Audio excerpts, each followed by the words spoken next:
I'll speak in English, that way we can all understand. Does that make sense? Yes? Happy to see everyone. I'm glad you're gathered.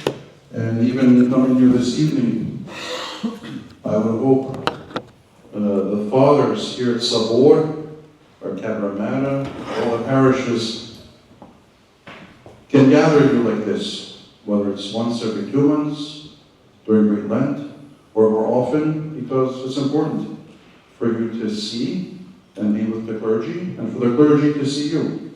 So I know that we have our parishioners here, some of our Serbian faithful, some from the Macedonian church, so Slava Bogu.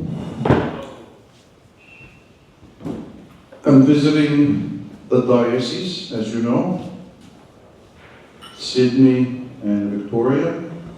I can't make it to Brisbane or the Gold Coast, so next time, God willing. But I wanted to visit and, of course, bring the Kurskaya Ikona, which was here 5 or 6 years ago. The Kurskaya Ikona, the Kursk icon, as we say in English, is now kept at our cathedral in New York City. We have our Synod of Bishops building. Metropolitan's Cathedral is there, where the icon is kept. There's a chapel dedicated to St. Sergius. And we have my office there, our meeting rooms, archives, a library, and trapieza, other offices, our church administration. The icon, though, as we can see, continues to travel all the time. The Kurskaya Ikona is over 700 years old. This is the very icon. In 1295, as we read in the historical accounts, 2 hunters were in what is now the forest of Kursk, and they saw this small piece of wood on the ground at the root of a tree. And one of the hunters picked it up, and on the other side was the Kurskaya Ikona, just this central part where we see the Mother of God and the Savior. This is what was discovered in 1295 in the forests of Kursk. A spring of water came forth, and they realized this was a holy image, a blessed image, and later even a chapel was built on the site where the icon was found, and monks came and were having services, prayers to glorify the Mother of God. And this small miracle became more and more widespread. People were coming to see this Kursk icon. So you can understand the name now. The Kursk root icon. The Mother of God found in the forest of Kursk at the root of a tree. Kurska Korennaya Ikona in Russian. There are many things I can say, but to give you some highlights, there were the troubled times in Russia. The Tartars, Mongols, came and swept across this area of also what is now Kursk. They were non-believers, and they saw the monk praying in the church and wanted to take him into captivity, which they did, and burn the chapel down. The chapel wouldn't burn. They tried again. And the monk told them, "You're wasting your time, you're foolish, because the Mother of God is protecting this site." So the Mongols, the Tartars, literally took the icon, okay, this center part, out of the chapel and split it in half. There were 2 pieces, which they threw into the forest. And then the chapel burned down, and the monk was taken into captivity. Many years later, a Russian envoy was passing through, and they heard church singing, church music, a monastic. And they realized that this person that was herding cattle was imprisoned. They paid his ransom. This was the monk that was praying at the chapel where the icon was. And he was freed. So of course, he returned to the site where the chapel was, and he prayed, and he found the two halves of the icon, separate spots. He prayed and put them together, and the icon literally healed itself. If you look on the front, you just see the image of the Mother of God, the face, the Savior. On the back side, you see this scar. The icon is now in the metal case and the woven case, so we can't see that. But before Pascha and before the feast day in December, we clean and wash the riza and the stones, and the icon is taken out in the altar and placed on the altar table. And then you can see on the back side this scar. It's truly amazing, and I always get goosebumps when I see this, because this goes back, yes, to the 14th century. It's something real, and it's real that the icon healed itself. Truly, truly a miracle. I have some photos on my phone. Maybe later we can pass it around and you can see the scar and how the icon looks without the case. Later, this miracle became known again through the lands, and the icon was invited to Moscow. Fyodor Ivanovich, the son of Ivan the Terrible, wanted to pray before the Theotokos. The icon came, he prayed, and he commissioned to have the icon enlarged by adding the prophets along the left side, the bottom, and the right side. And on top, an image of God the Father. So again, if you take off the case, you can see that the central icon is somehow separate from the rest of the icon, because this was added later. And of course, there's a meaning to have the prophets there, because they foretold of a Savior coming to the world from a virgin to save and help mankind. So this is all connected. You see, it's Prophet David, Moses, Isaiah, and of course, God the Father. One interesting fact that I was told also from iconography, Father George can confirm this, that traditionally we don't paint images of God the Father, but here this rare case that you see this image and the prophets along the sides. Saint Seraphim of Sarov, as a little boy, grew up in the city of Kursk, and they were building the Kazan Church and St. Sergius Church. It's one complex by his house. He was playing, there was scaffolding and ladders. He fell from the bell tower and was injured. He was very sick. His mother, as all mothers, was concerned and thought he was on his deathbed. The icon was in a procession, coming from the monastery, going to the city. And before she prayed about having help for her son, during the procession, there was a rainstorm, a thunderstorm, and much flooding, and the procession just fell apart. You had the candles, the deacons, the priests, the charuve, the banners. Everyone scattered to find coverage. The two priests that were holding the icon in the procession ended up in the backyard of Otrok Prochor's home, the future St. Seraphim.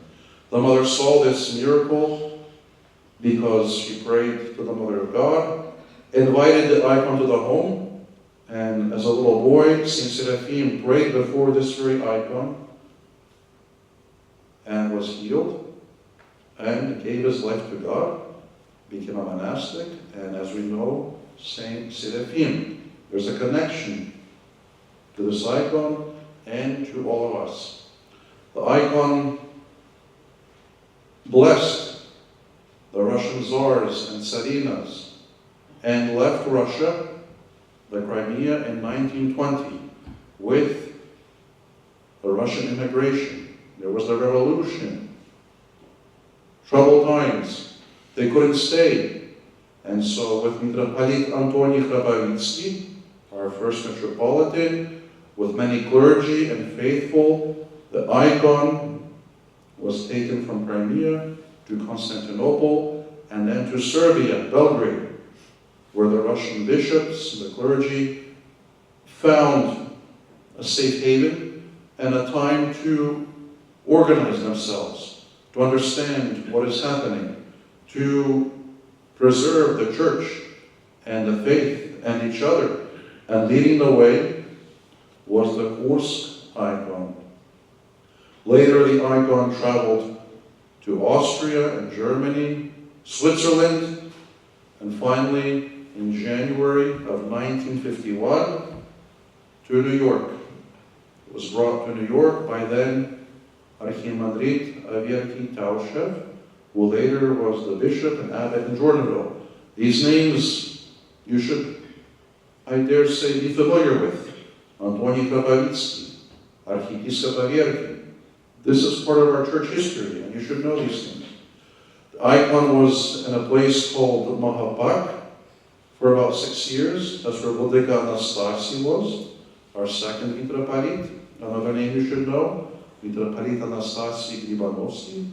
And when we were able to acquire our building in New York City in Manhattan, on 93rd and Park Avenue, it was decided that this should be the main cathedral of our church, and of course, being protected now for 36 years by the holy icon. It should be dedicated to the Kursk icon, which it is to this day.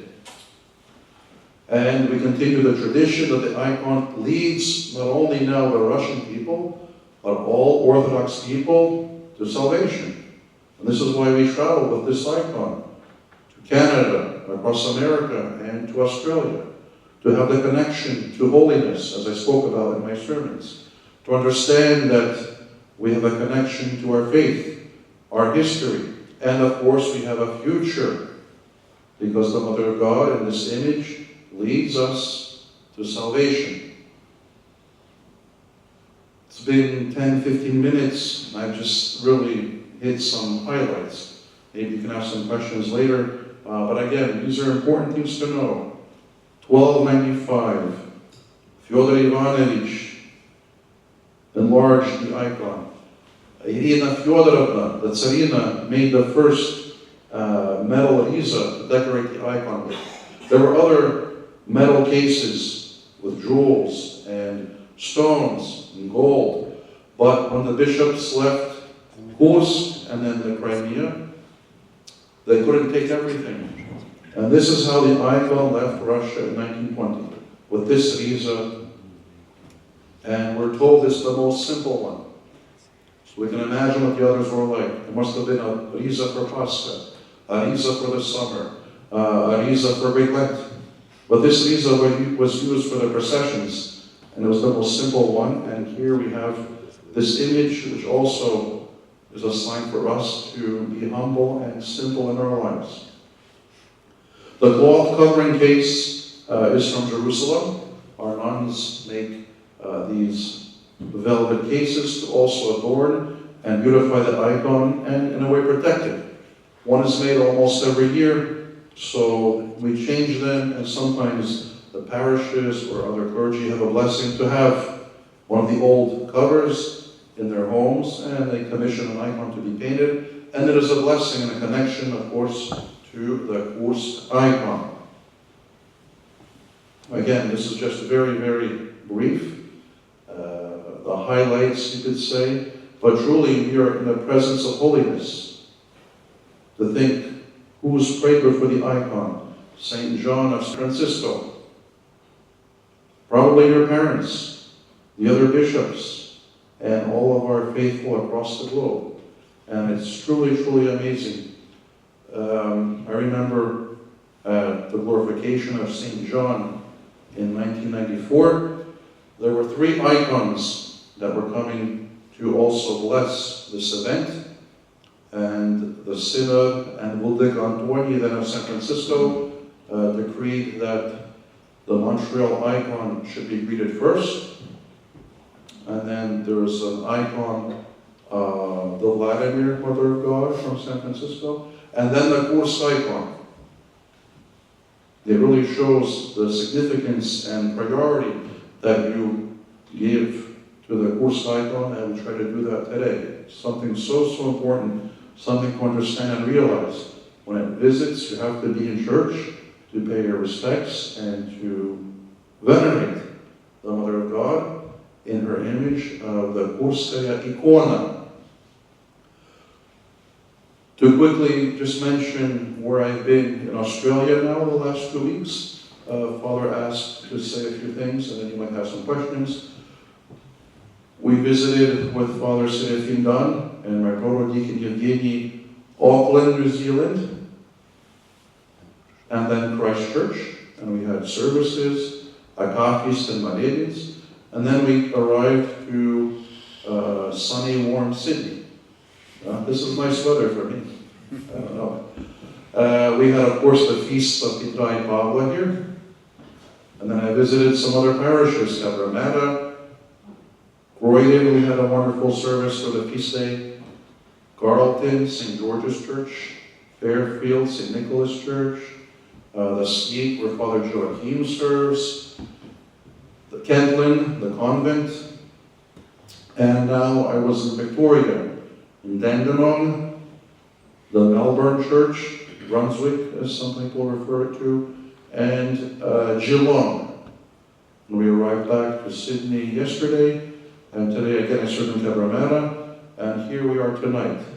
I visited Australia 4 times before, and this visit is very special because I did want to see and pray with Archbishop George, the clergy, and all of you.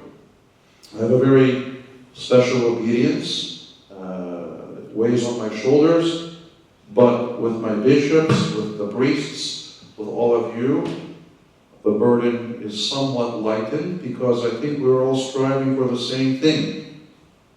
To be in the church, to save our souls, and to share the beauty that we have with others.